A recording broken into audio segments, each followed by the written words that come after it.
यहाँ इतने पिता बैठे हैं महाराज जिन्होंने अपनी बेटियों का कन्यादान किया होगा।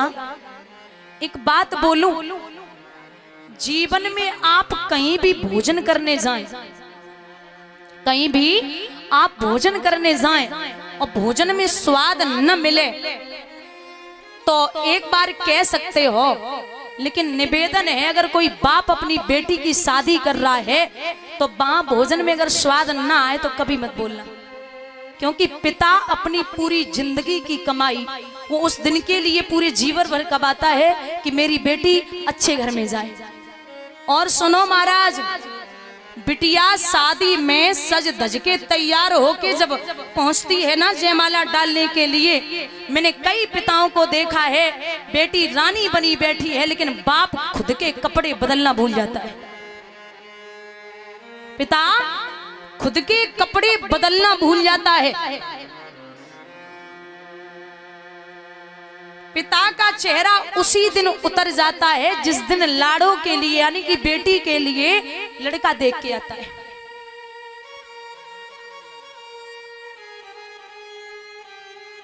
बेटी पूछती पापा को ज्यादा मांग लिया क्या? बोले नहीं लाड़ू ज्यादा नहीं मांगा, लेकिन मैं ये सोच रहा हूं कि आज से चौथे महीने तू दूसरे घर की हो जाएगी।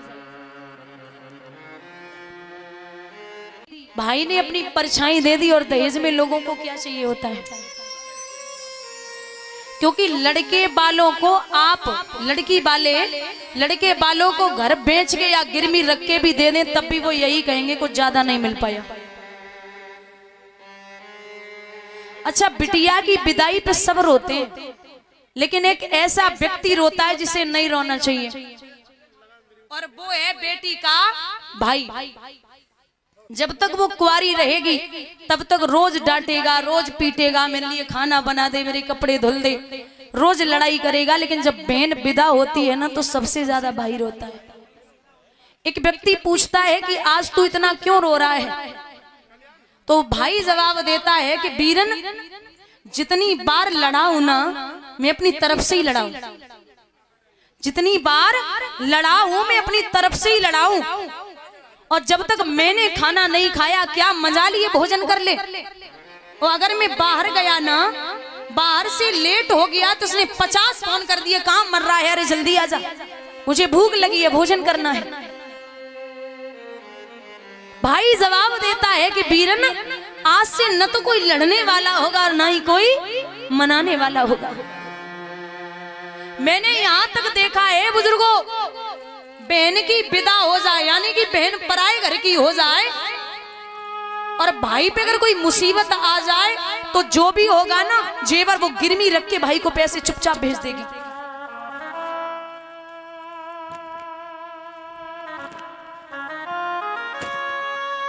पिता अच्छा, जब घर में लड़की पैदा होती है ना तो लक्ष्मी भाग्य संस्कार लेके आती है, लेकिन जैसे जैसे बढ़ेगी पिता को और माँ को चिंता होने लगती है। बाप शादी से 1 महीने पहले देखा होगा, पिता जब बेटी की शादी करता है तो उससे 1 महीने पहले भागेगा, दौड़ेगा, सब काम करेगा, पैसे इकट्ठे कर लेगा जितने लड़के वाले मांगेंगे। लेकिन जैसे ही बिटिया विदा हुई वैसे ही कोने में गिर पड़ता है और कहता भैया अब हमसे 2-4 दिन बाद मत करना। लक्ष्मी गई वो तो गई, लेकिन मेरे हाथों और पैरों को तोड़ के चली गई।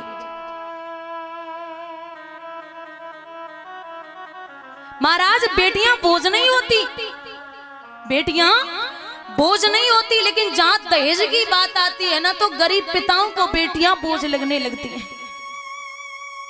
ये सोचते हैं कि मैं इतना धन कहां से लाऊंगा। बाप अपनी बेटी की आंखों में आंसू शादी से पहले भले ही देख ले, लेकिन आप याद रखना वो पिता कभी बेटी की आंखों में आंसू शादी के बाद नहीं देख सकता। शरीर गिरवी रख सकता है लेकिन बेटी को कभी दुखी नहीं रखेगा।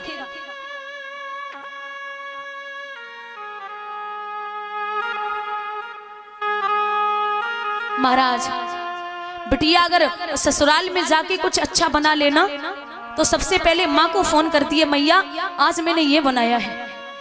लेकिन माँ तू हमें रोज कहती थी कि सीख ले, पराई घर जाना है, लेकिन मैंने कभी नहीं सुनी, आज तेरी बड़ी याद आ रही है।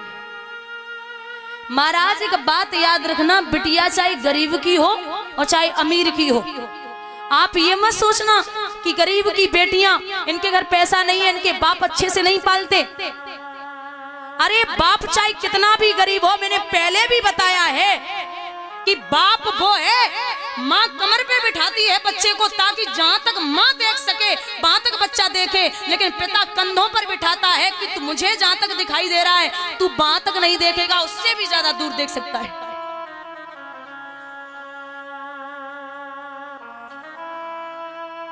दहेज ने बेटियों को बोझ बनाया है। एक बड़ी अच्छी बात बताऊं, एक गरीब पिता अपनी बेटी की शादी करता है, तो जब शादी हो जाती है, गरीब पिता लेने के लिए बेटी को नहीं पहुंचता, तो बेटी आज पापा को चुपचाप पत्र लिखती है और कहती, पापा आप जब विदा की थी तब से आज तक आपने मुझे याद नहीं किया, तो मैं ये पूछ ही लेते कि बेटी कहाँ है। अरे कुछ बेटियां तो ऐसी होती, भले ही ससुराल में बनी रहे, लेकिन अगर बाप बीमार है तो बेटा नहीं पूछ पाएगा, लेकिन 10-20 बार फोन कर लेगी, पापा आपने दवाई ली, आप ठीक हो ना। इतनी चिंता रहती है बेटियों को। नकली धनवानों की पहचान है, नकली धनवानों की पहचान है खोखा और पेटी, और असली धनवानों की पहचान है जिसके घर में सुखी है बहू और बेटी। ओस की बूंद सी होती हैं बेटियां, दामन दिल धाम हो तो रोती हैं बेटियां, एक घर की आन होते हैं बेटे तो 2-2 घरों की आन होती हैं बेटियां।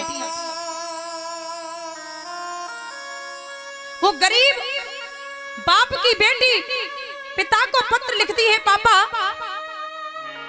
एक मेरी बात सुन लो,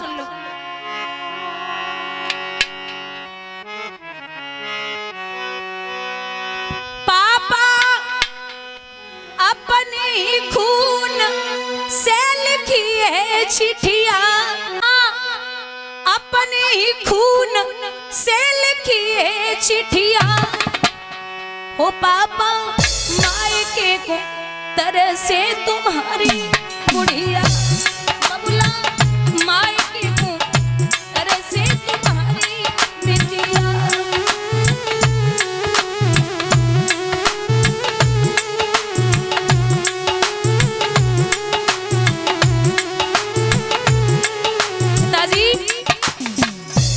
दहेज नहीं दे पाया, सासू मेरी मारे ससुर धमकावे, पापा सासू मेरी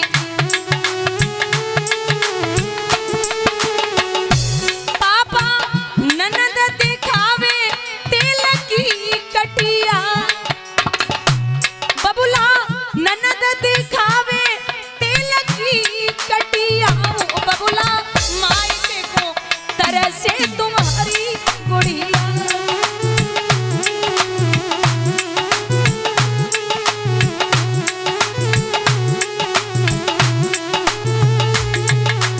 और पिताजी मायके में पापा तुमने कब कब डांटी,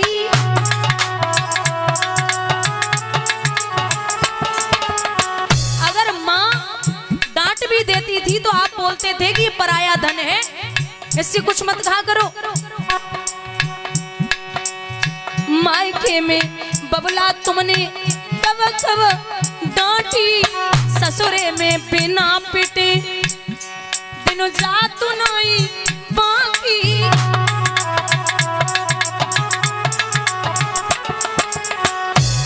बस थोड़े ही दिन न किए जा बिटिया, पापा थोड़े ही दिन न किए जा गुड़िया, बबुला मायके को तरह से तुम्हारी बिटिया।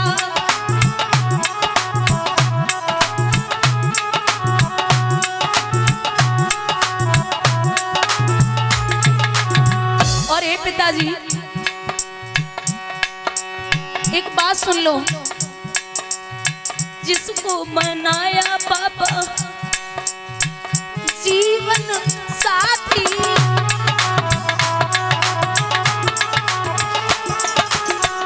वही कहता है लगा ले तू फांसी।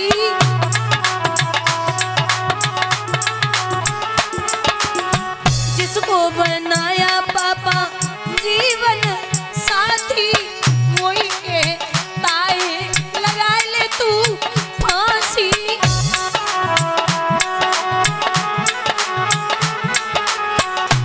बबुला कैसी रहे तुम्हारी गुड़िया, पापा कैसी रहे तुम्हारी गुड़िया, बबुला मायके को तरसे तुम्हारी बिटिया।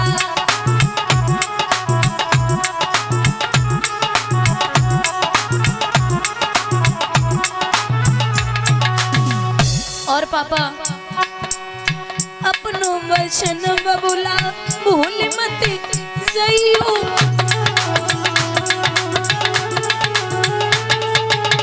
जल्दी से जल्दी लिवाई ले जइयो।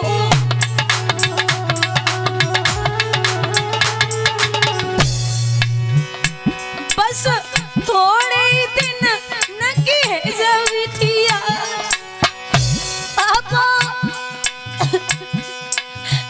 थोड़े ही दिन नकी है जब बिटिया, बबुला मायके को तरसे तुम्हारी गुड़िया।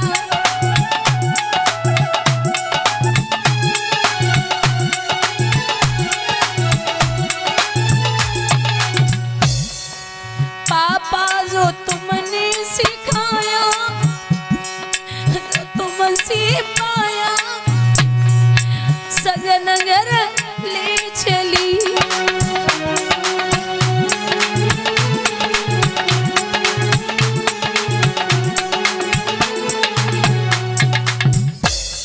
महाराज समझदार होती है ना बेटियां, चाचा ताऊ में कितनी भी लड़ाई हो जाए, शादी के बाद बेटियां भले ही भाइयों भाइयों में यहाँ चाचा ताऊ पिताजी में झगड़ा हो जाए, लेकिन बेटियां कभी आन जान बंद नहीं करती, और करना भी नहीं चाहिए। आप पराई घर की हो, ये भाई भाई तो रोज लड़ेंगे और रोज इकट्ठे खाएंगे बैठ के, लेकिन आप पराई घर की हो, आप कभी भी ऐसी दुश्मनी मोल मत लेना। दादा कहते हैं कि राजा जनक दशरथ से एक बात कहते हैं कि हे संबंधी जी, आपसे मेरा निवेदन है कि यहाँ से मेरी बेटी को लेके जा रहे हो तो मेरी बेटी को बेटी के समान ही मानना। हमारी लाड़ो मेरी जान है। तो दशरथ जी की आंखों में आंसू आ गए और एक बात कही है कि कैसी बात करते हैं, अरे आप तो जानते हैं ना कि हमारा राम कितना संस्कारी है। हमारे यहाँ की रीति, हमारे यहाँ बहु बेटियों को एक समान माना जाता है। आप निश्चिंत रहिए। महाराज विदा किया। चारों भाई जब शादी करके आए हैं तो बाबा चौपाई में लिखते हैं कि रंग भूमि जबसी पगधारी, मोहे देख सकल नर नारी। वही चौपाई आती है कि मोहे नारी, नारी के रूपा और पन्न गारे है चरित अनुपा। पगधारी है भगवान श्री राम का नाम, जिनको देख के स्त्रियां मोहित हो गई, पुरुष भी मोहित हो गए। मां सीता की तरफ लोग टकटकी लगा के देख रहे, धन्य है दशरथ, और कितनी अच्छी पुत्र वधू है।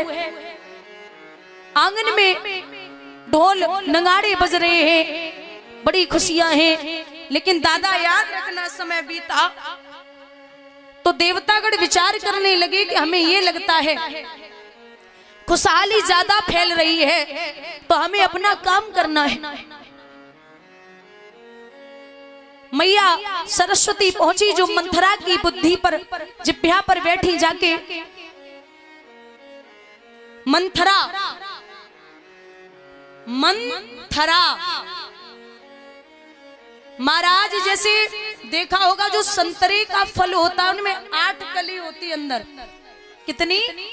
8 कली होती हैं।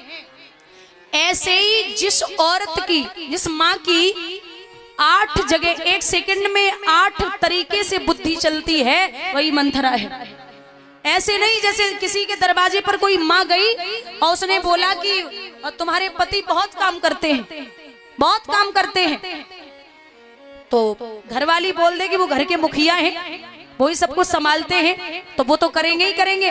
कि यही तो चिंता है कि वो कमा रहे तुम्हारे, कमा रहे तुम्हारे और खा रहे पूरे घर के, ये तो ठीक नहीं है। पूरा घर काम करे तब अच्छा लगता है। फलों में संतरा और औरतों में मंथरा। महाराज कहते हैं कि वो बुद्धि ऐसी घुमाई है, कहते नारी जो करे सो कर छोड़े, कहो तो राजा को रंग बनाए दे, घर घर वो डोले, औरत करे सो कर छोड़े। यहाँ राजा दशरथ ने दर्पण में अपना मुख देखा तो देख करके विचार किया कि बाल सफेद है, सोचा बुढ़ापा है, अपने बड़े पुत्र को राजगद्दी दे दे। राजगद्दी की जब तैयारियां हुई तो यहां जाकर के मंथरा ने कैकई से कहा कि है, क्योंकि ये कैकई के साथ ही आई थी मंथरा नाम की दासी, तो जाकर के कहा कि हे देवी तुम यहाँ बैठी हो, अरे हमने सुना है कि राम का राज तिलक है। बोले हाँ है, तो क्यों? बोले वही विचार कर रही हूँ कि ये कौशल्या बहुत चालाक है, तुम्हारे बेटे भरत को राजगद्दी नहीं दिलवा रही है और राम को राज तिलक हो रहा है।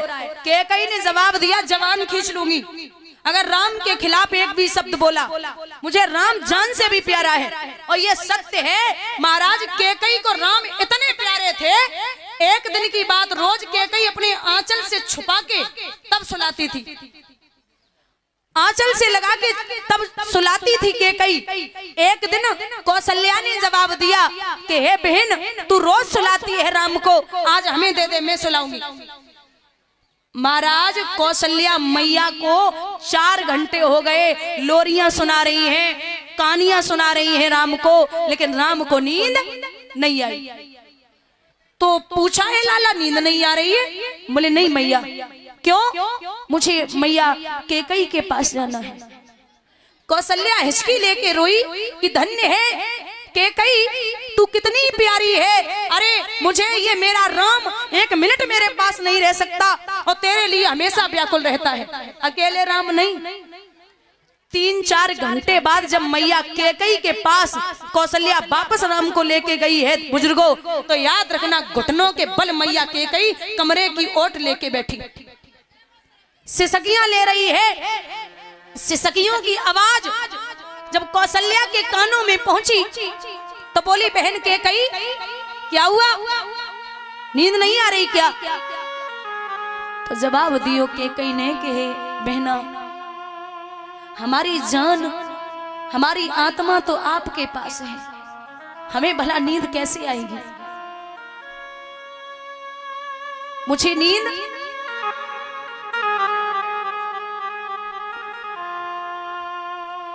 नहीं आ सकती। वही जाकर के लिटा दिया। मैया कैकई आंचल से छुपा करके राम को सुख की नींद सो जाती है। इतने प्यारे थे राम मैया कैकई को। बोलो लोड़ी मैया के पास इसलिए रखती है ताकि तुम्हें लगे वो तुम्हारा ही बेटा है।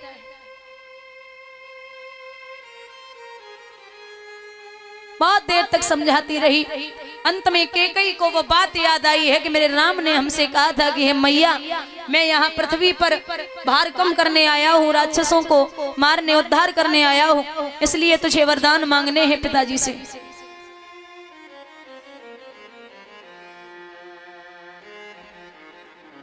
भैया कैकई कोप भवन में लेट गई। जब गोप भवन में लेटी है, आई राजा दशरथ ने पूछा, देवी क्या बात है? बोले हमने सुना है राम का राज तिलक है। बोले हाँ है। तो महाराज आपको शायद याद हो मेरे जो 2 वरदान थे वो आप मुझे दे दो। अरे देवी पागल हो क्या? अरे 2 नहीं 4 मांग लो, 4 नहीं 10 मांग लो, जितने चाहिए हो मांग लो, तुम्हें पता है ना बड़ी खुशी का समय है। बोले नहीं,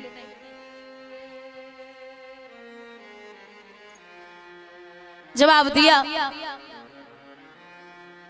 2 ही वरदान दे दो। बोले ले लो, ऐसे नहीं, चिकनी चुपड़ी बातें कहकर मुझे अबला को ना बहकाओ, यदि सच्चे हो तो रघुवंशी सौगंध राम की खा जाओ। राम की सौगंध खा जाइए। बोले हे राजा दशरथ मांग लो देवी, सौगंध खाता हूं, आप जो मांगोगी आपको वही मिलेगा।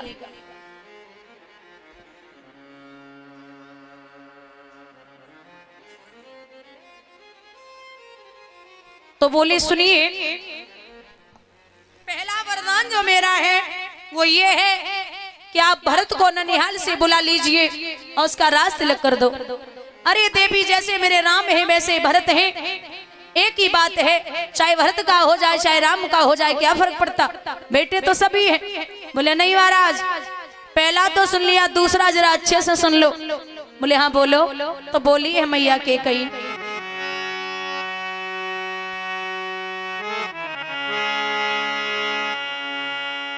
अरे तापस वेश और विशेष उदासी, 14 वर्ष राम वनवासी।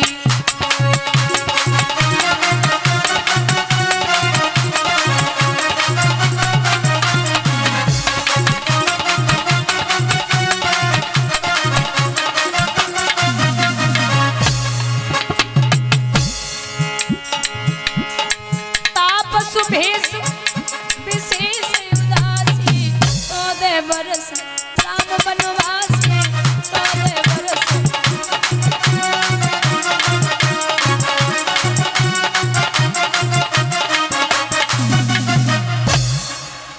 मौका देख के नाचो करो, मने आए तो मने आए सो। अबे बैठ जाओ, हम भजन बोल दे तब नाच लेना है। अभी बैठ जाओ, थोड़ा सा हम भजन बोल देंगे वैसे ही नाच लेना। हाँ भैया ध्यान देना बुजुर्गों, तापस भेष विशेष। दादा तापस तपसी के भेष में विशेष, शेष नाम के अवतार लक्ष्मण, ये जरूर जाने चाहिए, क्योंकि दादा अगर लक्ष्मण बन के लिए न जाते तो मेघनाथ को मारने वाला कोई पैदा नहीं हुआ। मेघनाथ को वो ही मार सकता था जिसने 14 वर्षों तक अपनी पत्नी का मुख न देखा और जो सोया न हो। फिर शंका होती है कि 14 वर्षों का ही वनवास क्यों मांगा? 13 का मांग लेती, 18 का मांग लेती, 16 का मांग लेती। लेकिन महाराज रावण की मृत्यु के सिर्फ 14 वर्ष ही बाकी बचे थे। आई मौत छोड़े नहीं, रहो चाहे देश विदेश, और बिना मौत मरियो नहीं, चाहे बिचरो देश विदेश। मौत का समय जो निश्चित है वो उसी समय पर आएगी, और जिस समय मौत आ जाएगी वो घड़ी न टलने पाएगी। राजा दशरथ बेहोश हो गए। बोले देवी क्या मांग रही हो? होश आई हो तो जवाब दियो। अरे पगली मेरी जान मांग लेती वो मुझे अच्छा लगता, मेरे मरने की दुआ कर लेती वो मैं बर्दाश्त कर लेता, लेकिन मेरा राम हमसे अलग होगा और बन के लिए जाएगा, कैसे रहेगा? कैकेयी ने जवाब दियो, सुनो महाराज। प्रात होत मुनि भेष धर, जो न राम बन जाए, मोर मरण और वस जरन नप सोचो मन माए। अगर सुबह होते ही राम बन के